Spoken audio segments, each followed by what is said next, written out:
서는 바퀴와 레일이 맞물려야겠죠? 그러기 위해선 레일은 평행하게 쭉 뻗어 있어야 하고요. 그럼 정말 두 레일이 평행한지 증명해 볼까요? 먼저 두 레일 위로 선분 하나를 그어봅니다. 이때 생긴 각은 모두 8개. 8개의 각 중에서 동의각을 비교해보면 크기가 서로 같습니다.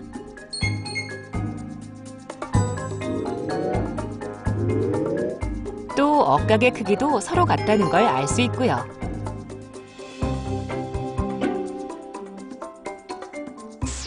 따라서 두 레일은 평행하다는 것을 증명할 수 있습니다. 그리고 이렇게 평행한 두 선은 끝없이 따라가도 절대 만날 수가 없습니다. 그런데 이상한 일이 벌어집니다.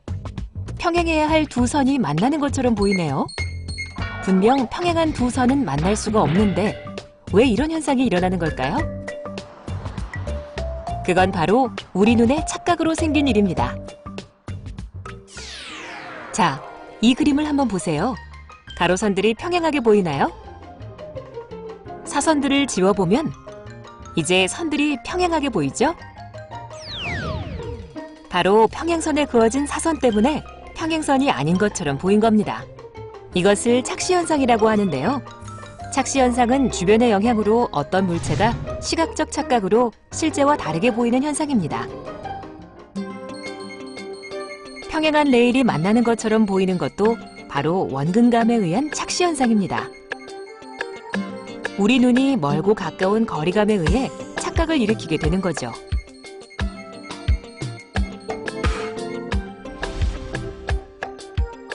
프랑스 인상파 화가 구스타브 카유보트의 작품입니다. 이 그림에서는 바로 다리의 바닥과 옆면이 평행선입니다. 그런데 이 그림에도 평행선이 하나의 점에서 만나는 것처럼 보이죠? 회화에서는 이렇게 원근감에 의한 착시 현상을 적극 이용해서 거리감과 깊이, 즉 평면 도화지의 입체감을 표현하게 됩니다. 다시 말해서 실제로 같은 크기의 나무도 가까이 있을 때는 크게, 멀리 있을 때는 작게 그리는 기법을 알게 된 거죠. 이렇게 평행선이 뒤로 갈수록 하나의 점에서 만나게 되는데 회화에서는 소실점이라고 합니다. 이 소실점으로 거리감과 공간감이 생기는 거죠. 소실점의 위치에 따라 평행선의 거리감과 공간감도 달라집니다.